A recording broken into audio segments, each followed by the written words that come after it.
পুলিশের দম আছে একটা এফআইআর করতে, একটা কথা বলতে যাবে, চা খেয়ে চলে আসবে। অন্য পার্টিতে এরকম রত্ন নাই তো, ব্যবস্থা কার বিরুদ্ধে নেবে? আপনারা এরকম রত্ন তৈরি করেছেন ডজন ডজন। যখন নিয়ে যাচ্ছিল সিবিআই, লোক জুতো ছুড়ে মেরেছিল। আজ পুরো পার্টির মুখে জুতো মারা উচিত। অনুব্রত মণ্ডলের অডিও ক্লিপ ভাইরাল হয়েছে বলে তার বিরুদ্ধে ব্যবস্থা নেওয়ার কথা ভাবছে পার্টি। ওদের স্পোক্সম্যান বলছেন যে টিএমসি তো ব্যবস্থা নেয়, অন্যরা নেয়। আরে অন্য পার্টিতে এরকম রত্ন নাই তো, ব্যবস্থা কার বিরুদ্ধে নেবে? আপনারা এরকম রত্ন তৈরি করেছেন ডজন ডজন, আর সাধারণ মানুষ সেটা দেখছে, এক্সপোজ হয়ে যায়। তারা বীরভূমেতে 10, 12, 15 বছর ধরে যে অত্যাচার চালাচ্ছে, একটা কেউ এফআইআর করার সাহস পায় না। আর যে পুলিশকে যে ভাষায় কথা বলছে, পুলিশ তার বিরুদ্ধে এফআইআর নেবে?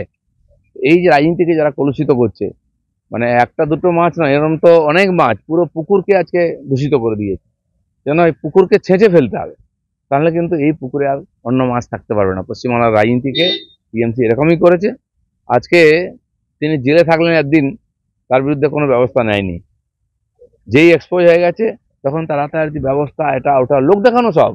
তবু হচ্ছে কদিন পরে আবার কোনো ঘটনা হবে, ভুলে যাবে। আর ভুলে যায়ও লোকে, প্রেসের কাছেও সময় নেই এগুলো বেশি আর কভার করার। তো সব চাপা পড়ে যাবে, কারণ এই লোকগুলো ছাড়া টিএমসি চলবে না, এরাই টিএমসি। মানে আজকে থানায় যাবেন বলছেন। এই থানায় গেলেন না গেলেন, কি করে দেবে পুলিশ? যে পুলিশকে এই ভাষায় উনি কথা বলেন, যে পুলিশের দম আছে একটা এফআইআর করতে, একটা কথা বলতে যাবে, চা খেয়ে চলে আসবে, ডিসমিস হয়ে যাবে।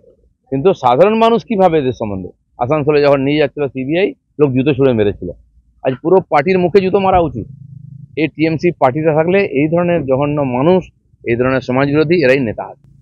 তবে প্রধানমন্ত্রীর সভা, তারপরে অমিত শাহের সভা, দুটোতেই আপনাকে টাকা হলো না। কর্মীদের বৈঠক আছে, একটা স্তর নিশ্চিত থাকে। আমি জানি না তাদের ডাকা হয়েছে, কতজনকে ডাকা হয়েছে। তো আমাকে যখন দরকার হবে ডাকা হবে। আমি পার্টির মধ্যে, পার্টির কাজের সঙ্গেই আছি। কোথাও কি একটা দূরত্ব তৈরি হচ্ছে বিজেপির সাথে, বিজেপি দলের? আমি তো কারোর সঙ্গে কোনো দূরত্ব করিনি। আমি সকাল থেকে ঘুরি, কর্মীদের সঙ্গে বসি, প্রোগ্রাম করি, চা চক্র করি, তিরঙ্গা যাত্রায় হাঁটছি সব জায়গায়। তো ওনাদের যে কাজ আমার জন্য যোগ্য মনে করবো সেটা দেবো। একবার প্রধানমন্ত্রী অমিত শাহ দুজনেই সভা, দুজনে থেকেই আপনাকে। না, আমি তো এর আগেও সব সভায় যেতাম না। কোর কমিটির মিটিং হলে আমাকে ডাকা হয়, যাই। হ্যাঁ, এরকম কর্মী বৈঠকে আগে ডাকা হয়েছে। এবারে কাদের ডাকা হয়েছে, কি উদ্দেশ্যে ডাকা হয়েছে, পার্টির সংগঠন গঠনতন্ত্র এখনো চলছে। জেলা কমিটি হয়নি, অনেক মন্ডল কমিটি হয়নি, রাজ্য কমিটি নতুন করে হবে শুনছি, সেটাও হয়নি। এই অবস্থায় এই ধরনের কার্যকর্তা বৈঠক হচ্ছে। তো যারা পদাধিকারী হয়েছেন, নতুন হয়তো তাদেরকে ডাকা হয়েছে। কথাটা খুব পার্টিতে কিছু না। পার্টিতে যখন আমাকে যে দায়িত্ব দিয়েছে, আমি সেটা পুরো মন প্রাণ লাগিয়ে করেছি। এখন অনেক দিন ধরে কোনো দায়িত্ব নেই আমার পার্টিতে, তো আমি পার্টিতে সমান সক্রিয় আছি। আমার কাজ হচ্ছে সাধারণ কর্মীদের সঙ্গে যোগাযোগ রাখা।